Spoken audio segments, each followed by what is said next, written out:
Best Friends to Lovers, Part 1. I always assumed people became self-destructive by constantly thinking of situations they couldn't handle. The further they got into those situations, the safer it probably felt, believing that they'd no control over their lives. Or maybe people simply made mistakes and learned from it. As luck would have it, I was going to go through the same in the upcoming months. As pathetic as it would sound to anyone, I chose a guy that closely resembled the one I actually loved. But was that really a choice? No, not really. Why did I do it? Because I was an idiot. That's why. Aaron had come to me after winning one of his games and asked me, in front of a raging crowd of 19-year-olds, if I would like to be his boyfriend. Otis, my best friend, awkwardly shifted beside me. I didn't know what it meant, but I remembered the slight way he had excused himself after one particular moment, just a few days ago. Angry as I was about it, I couldn't help but accept Aaron's proposal with a small smile. It felt like revenge. It felt like a win. For a moment, I thought I had hurt Otis like the way he had hurt me, even though it might not have been intentional. But that feeling was short-lived, because when Aaron's teammates screamed and shouted in joy, and he kissed me in front of the crowd, Otis sneaked away. At that moment, it didn't feel like a win. And my first kiss with Aaron felt bland. Some days later. A few days ago, before the very sudden and very public proposal, Otis and I had found ourselves in his grandma's balcony, overlooking the vast skyline, and being amazed at how absolutely gorgeous it was. He'd quoted some classic author, and I'd looked at him in amazement. His retaining power always surprised me. "Didn't you read that like 2 years ago?" I asked, and I pushed back the loose fringes behind my ears. Otis wouldn't shut up about the book and its author. I remembered going through his Wikipedia page to keep up with Otis. "Yep," he answered, and popped the P. "And you still remember? I told you my birthday 17 years ago, and you still remember." I rolled my eyes, a little baffled by his chain of thought. That was a ridiculous comparison. "Yeah, I remember that because your birthday comes every year. And so do the stars and the nights," he answered, sagely. I laughed, and then he joined me. He was so silly. No wonder I developed a strange kind of fondness for him over the years. So much had happened since our high school, and now we were in the same uni. And still, nothing had changed between us. Well, except for one thing. That one strange emotion that almost always created troubles for me whenever I was around him. And it was because of that when I leaned in close to him, he looked at me with silent curiosity. But love was a strange emotion, and I moved long before I could gather what I was doing. Otis acted as if he didn't know what was coming, and perhaps he didn't, because when our lips touched for the first time, he looked surprised. Not disgusted or upset, no, he looked surprised. But just when I thought it meant something good, he pulled back and coughed a little, and said he would go and bring some more snacks. I was hurt, but embarrassed. I told him I'd rather sleep, and it was a little awkward between us for some days. Then the public proposal happened, and we were here. Aaron seemed like the kind of boyfriend. His habits were boyish and rowdy, but he was tolerable. He was handsome, and his behavior was typical of footballers. We didn't really meet each other a lot, given our different classes and schedules, but whenever we did, Otis did his best to ignore him. It would have been nice if it was for jealousy, but I'd known Otis for many years, and I knew what it was even before he told me. "I don't like him very much," he began, and rubbed his hands to distract himself from whatever he was running away from this time. "He is fake." "Oh," I replied. The general consensus about Aaron was nice. Though he was rude at times, people still loved him for the sake of loving a popular uni footballer. After all, what if Aaron turned up to be the next hotshot player? Everyone wanted to be a part of that lore. But I'd heard whispers around the campus, too, and they were perfectly lined with whatever Otis was emphasizing. "What do you mean, fake?" "He's putting up an act," Otis replied carefully. "It's annoying no one's acknowledging it. He's a good player, all right. But come on, what else does he have? He sucks at studies, he's barely making it out alive, and he's insanely rude to everyone outside his team. And before you deny it, even you. I've seen him being rude to you. I would have defended him, but I didn't have a reason to. 2 days ago, after one of his practices, he'd come to talk to me after one of my lectures. He was curious why I hadn't attended his practice. I was his boyfriend, and it only looked good if two popular students around the campus met each other. It was romantic, he said. I told him I wasn't going to miss my classes for him. He got upset and started a hissy fit. Except for Otis. There were a few students around us. To make sure it did not ruin his reputation, he then violently sighed and kissed me without asking if he could. Otis had witnessed it all and clearly did not have anything nice to say about him. All people put an act, I said. And not all of them have anger issues, Otis replied. He needs help. Right. If it was in my hands, I would have kicked him out of uni. He still has the potential. Maybe he'll be good. Let me guess, are you gonna fix him? He snorted. A cigarette in his hand would have looked really nice. He had that kind of handsomeness. Though his words were a little mean, I didn't take any offense. Otis and I had spent years insulting and laughing over people who believed they could fix someone. Besides, I'd said worse. None of that. I will see what dating him is like, and if it doesn't work out, then I shall end it. And I am to tolerate a man like him as your boyfriend until then? Unless you could be my boyfriend. I almost replied. Sounds like a plan, I grinned. He grinned in return. Although it was fickle. Just tell me if he does something. I shall, Otis. A few days later. It was Sunday, and Aaron had arranged a date. I called Otis and asked for his help. Oh, so it's serious, he said, and looked through my bunch of clothes. Nice. Why, do you hate it? I asked, curious to know if it was because he didn't like Aaron's attitude, or if there was something more to it. We hadn't talked about that kiss either. I wondered if it bothered Otis as much as it bothered me. I don't like it, no. He grabbed a pair of ripped blue jeans and threw it in my face. Has he said anything to you? I asked. If he had, we're going to have a talk. I don't think I can stand him for that long, Otis murmured. Look, I don't want to ruin your date night, alright? So let's just get you ready. We haven't talked about that night, I said, because I don't know when to keep my mouth shut, Otis sighed. No, we haven't, then. He didn't say anything. Will you drop me off? Didn't you say he's coming to pick you up? Will you leave after I leave? I asked and looked at my reflection in the mirror. I suppose I should. Who knows what else your boyfriend has planned? I looked at him through the mirror. Shut up. I didn't blush, no. I just hope I wouldn't have to think about that tonight. Aaron arrived on time. It seemed to impress Otis, but not much. He said it made sense that a footballer kept track of his time. When I stepped out, Otis came crawling after me. Aaron looked handsome, like the kind of handsome I was sure the other students were willing to pay for. But despite being distracted by his handsomeness, I didn't miss the look he gave Otis. Otis locked the door behind me and gave Aaron a nod. The air was so stiff I was sure it would only get more awkward, more from here. Hey, you look nice, Aaron said and rubbed a hand over my neck. He looked over at Otis and said a small, hey. Otis didn't bother with a reply. Otis shoved his hands in his pockets. I'll leave then. Have a good time, Nolan. I tried to smile. I really did. Thanks. 20 minutes later. He drove us to a drive-in theater. 20 minutes after sitting with him in his car, we were here to watch a horror movie. I was sure I was going to have a great time. A horror movie, I said as Aaron adjusted everything as per needs.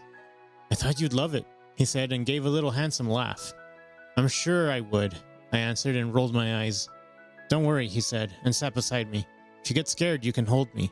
At least now I know the motive behind his date idea. Oops, my bad. He was sitting close to me, and I could feel his body heat.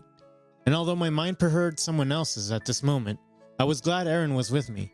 He seemed like the kind of presence that helped me protect from the fickle disappointment I'd experienced from the hands of my closest friend. I brought some snacks for us, I announced, and gave him the bag. I brought much more, he replied and wiggled his eyebrows. Besides, there's a local cafe here. If it's open by the time we leave, we can go and have something. I nodded. He smiled and looked at the screen. I was still looking at him. There was a time when I used to hear about him only in rumors and gossip. The students had a lot to say about a popular student. I knew that from personal experience. I was one of the so-called popular students, after all. I recalled that rumor about me from the first semester that one of my classmates had started. It was about me hanging out with one of my professors for an extra grade. It was a ridiculous rumor. Although Mr. Johnson was a smart and handsome professor, I knew my boundaries. Besides, Mr. Johnson wasn't even gay. Just like myself, I'd heard stuff about Aaron as well, like how carelessly he treated his ex-girlfriend. For a long while, we'd believed that. But then she'd come and cleared the air and said it was a mutual decision. We still didn't know much about the problem in their relationship, but apparently that was enough for the students to return to worship Aaron. That was the nature of rumors in uni. It started and it ended. And sitting beside me was the same guy that I'd sworn I'd never even talked to. Partially, that was because of his ex-girlfriend. But here we were. "You're here to watch the movie, sweetheart, not me," Aaron said suddenly. "Sorry," I whispered, and turned to look at the screen. When Aaron chuckled inside, I blushed a deep shade of red. I would have to take care of my surroundings from now on. Staring at a person for an unnecessarily long time was considered rude for a reason. Thankfully, the rest of the evening passed on without a hitch. The next day, "So how was your date?" "It was nice," I replied and leafed through my book. "Then why do you look so guilty?" Otis finally asked. I opened my mouth to answer, but couldn't really come up with one. Wasn't feeling or looking guilty, at least not in the way Otis claimed it to be. But last night was fun, and I didn't really know how to break it to Otis. Would he like to hear I had fun with the guy he disliked so much? "I do not," I replied and rubbed my cheeks. "Liar," Otis whispered, and looked ahead when the professor called him out. The rest of the class passed him, pretending that we both didn't have anything to say. At the cafeteria, Otis was still reading through the novel he had begun last week. Although it was understandable that personal life and studies got in the way. Seeing him struggle with a book was rare. I remembered him saying it was a nice book, and that he was the most excited to read it. "Is the book difficult?" I asked, finally breaking the ice between us. Otis had barely muttered a word since we left the classroom. The sun was coming up and it was irritating. Otis' silence didn't help the case much. "Not really. It's depressing." "Come on now, you've read Dostoevsky. There's no writer as depressing as him." "Dostoevsky can be emotionally overwhelming, not depressing.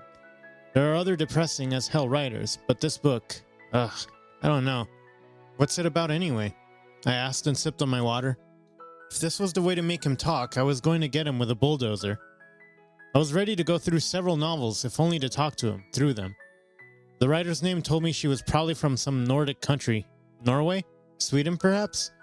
The narrator, Melon, is in love with another woman, her classmate. But that's not all. She will have to challenge predetermined social ideas to even feel so, or something. He stopped and gave a little nervous chuckle. It's hard to go through it. Sounds a little semi-autobiographical in nature, you know? Those kind of things are hard to swallow. I looked at Otis in silence. Was I going ahead of myself too? Think of us in those characters' places? I wonder what their ending was. I wondered if I wanted to know. I was sure Otis wasn't going to tell me anyway. Why does it sound semi-autobiographical? I asked anyways. Not that I was curious, I just wanted to see how he'd react. Do you really want to know? No, I answered. God, you make it sound so sad and depressing. It is sad and depressing. He closed his book and looked at me again. Before I could ask what the look meant, he repeated the earlier question. Why did you look so guilty in the morning? Is everything okay between you two? Yes, I nodded. It's just, I stopped inside. There was no point in hiding it from Otis. It was good. The date, I mean. I thought it would be a mess, but it wasn't. So you felt guilty that I'd hate the answer. I shrugged. You don't like him. If you like him, and he turns out to be a good guy, then I'll not have a reason to not like him, Nolan, he sighed. He hasn't really given me a reason to like him. He was nice. I told him mostly to test the waters. That's nice to hear. You'd be okay with our relationship, he shrugged. As long as you're happy with him. Was I? Was I happy with Aaron? Or was I only using the time with him to distract myself from the thoughts of Otis? Didn't that make me a crap person to use Aaron like that? Guilt again weighed heavy on my shoulders, and I messaged Aaron to ask him if he wanted to hang out this evening. He replied that he wasn't free this evening, but if I was alright with tomorrow. Will you come over to my place tonight? I asked, and looked up to find Otis, eyes on my phone. He swallowed and looked at me. Yeah, I suppose I can, I smiled. We can cook. And watch a movie? He asked. Whatever you wish, sir. Some hours later. Otis was doing the dishes when I left him to put on some movie. We had decided on some romantic French movie from a favorite director of Otis, and we were ready to waste away the few hours on watching two straight people struggle to fall in love. Seriously, sometimes I wondered what was so forbidden in straight romance. When I walked back to the kitchen, I found him shirtless and cleaning the kitchen counter. There was 100 things I could focus on, but my eyes immediately zeroed in on his bare back.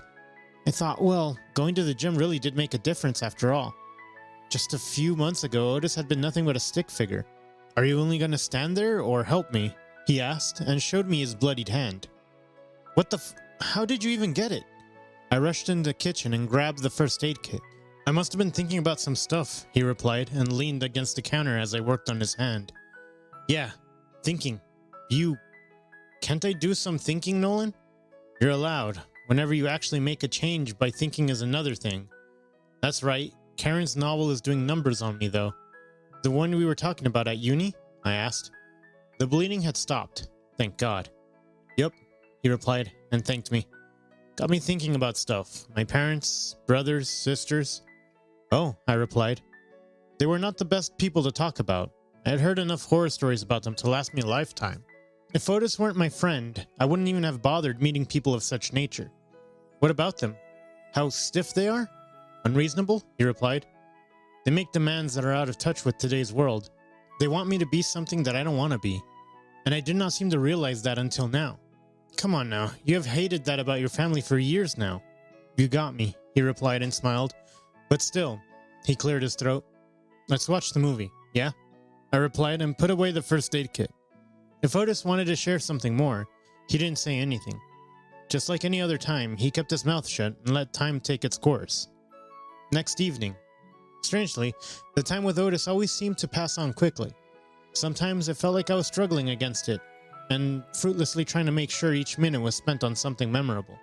It was like I did whatever to make sure Otis remembered the hours spent with me long after he had left my place.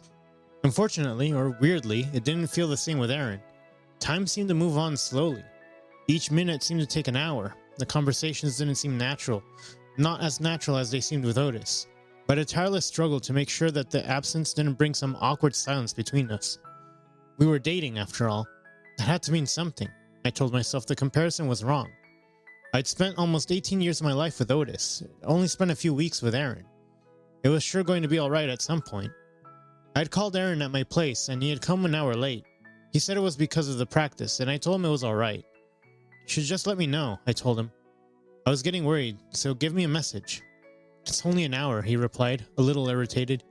Yeah, I get it, but it'll only take you 5 seconds to send a message. Gosh, unless something freshly made can get rotten in an hour, I don't see the point. He settled on the sofa. I ordered pizza. I'll just go ahead and reheat it.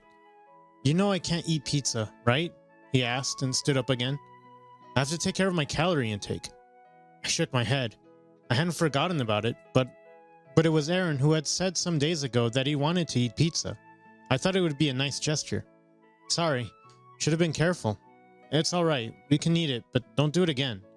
I swallowed the disappointment heavy in my chest and nodded, okay. My voice came out so small that I almost didn't recognize it. He grinned and then clasped me in a one-arm hug. He dragged us into the kitchen. Let's reheat it and watch a movie. Horror. I don't like horror. Oh, but you look cute. So horror it is. Almost 2 hours later, the movie was over. It was a Japanese horror, so there was an extra mix of gore and violence in it. I was sure I was going to have nightmares about it for days to come. I unconsciously let Aaron know this. He grinned mischievously and said that it meant he could stay the night. I thought you were going to kick me out, he said. Aaron? I wasn't going to kick him out, but I didn't want him to stay either. Not really. I haven't planned anything. I have, though, he replied, and pulled out a plastic bag. Aaron, I said, somewhat freaked out and somewhat upset at his assumption. I haven't really thought much about this. I had, but not really with him. Sure, Aaron was an insanely handsome guy, and that served as a distraction more than once, but I hadn't given anything but kissing some thoughts. But he shook his head and asked if it was not rude acting like a child when I was 18. I was an adult, he said. He was 18 too, so when he kissed me, I didn't really do much to stop him. He kept repeating, if I can do it, then so can you. And well, he was my boyfriend, so what was the problem? The next morning, I thought it wasn't that bad after all. I might not have been ready in the beginning, but it wasn't a bad experience. Not really. Aaron was still sleeping soundly when I got off the bed and into my bathroom. I brushed my teeth and took a shower. I checked my phone and found several messages from Otis. He was asking if I was alright or if I had eaten. The recent one asked, how was the night? It was meant as a teasing between best friends, but the question strangely irritated me. Why should he care for that anyways? He didn't like it when I had kissed him. He didn't even said anything about it. I decided not to reply and cooked us breakfast. If Aaron was going to be the reason I finally got over Otis, then it would be. I was sick and tired of all this second guessing and what did Otis mean by that? Did he mean this or did he mean that? It was mentally exhausting and sometimes I felt physically exhausted. If Otis could avoid talking about that night like a champion, I could avoid sharing private moments between Aaron and me with him too. It should be simple, no? But then suddenly felt Aaron's presence on my back and I instantly wanted to share it all with someone. Was it good? Was it bad? I wanted someone to hear me out. It was strange. I could only think of one name. Otis. "Morning, Nolan," Aaron whispered and kissed my head. "Morning," I replied and folded an omelet on the pan. "Omelet?" he asked and then hummed in approval. "I like it. I'm glad," I replied stiffly. "Are you upset about something?" he asked and hugged me tighter. "Did I do something wrong? Was last night bad?" "No, it wasn't. I'm just tired, I guess. I have to leave for class in an hour." "Oh, you can miss it." "I cannot," I said. "I'm gonna flunk the paper. The attendance is bad." "Come on, don't lie," he said, his words now muffled in my shoulder. "You're a perfect student for a reason. You get like perfect grades. Have perfect attendance. Everyone knows that." "Then you know I can't miss it." The omelet was burning, but I couldn't care less.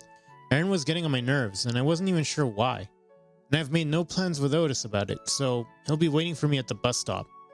"Otis," Aaron muttered grimly and pulled away from me. "What's your deal with that guy anyway?" My hands were shaking when I flipped the omelet. Its burning smell seemed to settle between Aaron and me. I was tense, and I had zero idea why. He's my best friend. He's been my best friend for... Yeah, I get that. But now you're my boyfriend. It doesn't look good when you spend so much time with your best friend rather than your boyfriend. What's that supposed to mean? I asked, a little defensively. He's my best friend. We share the same course. Obviously, we're going to be with each other a lot. Still doesn't look good, Aaron replied, his voice a little grave now. Well, what do you want me to do then? He shrugged. Spend less time with him. I don't know. In fact, I'll drop you off. No, I said. I shook my head. I wiped my hands clean and shut off the gas. I wasn't going to let him do this to me. I'm going with Otis. He grabbed my hand before I could leave the kitchen. See, this is what I'm talking about. You're always glued to that little shit, and it's not good. You're not going to decide for me, I told him. He clenched his jaw for a moment. It looked like he would hit me, but then he sighed and shook his head. His shoulders were drooped and he looked pathetic. No, I have no right to tell you to do anything that you don't want to do. He dropped my hand and crossed his arms over his chest. He still had his head down, and his voice had grown softer. Like this. It was easy to forget why I was upset at him just a minute ago. You're my boyfriend, and I was just hoping that you'd spend some time with me. I sighed and came closer. Aaron, I'm ready for that, but... So let me bring you to your class today, please? He finally looked into my eyes, and his eyes were red and his face was flushed. It was easy to believe that he meant the best for me, and for us. Like this, I nodded. I'll just let him know. That's all right, he replied, a little perky now. You can get ready. I will cook for us, and don't worry, I know how to make an omelet. I nodded stiffly and walked into my bedroom. I messaged Otis, but didn't pick up my phone to check for his messages. I knew he was disappointed. A few weeks later, Aaron's behavior and demands unfortunately weren't only limited to asking me when I was meeting Otis or how much time I was spending with him. He started taking extra interest in making sure he was there to guide me through every hour of my day. He started spending nights at my place. The morning after, he'd push us through the door and suggest we go running. I didn't hate it, but my stamina was shit for a reason. I had asthma, and that meant I needed to be careful about how much stress I put on my lungs.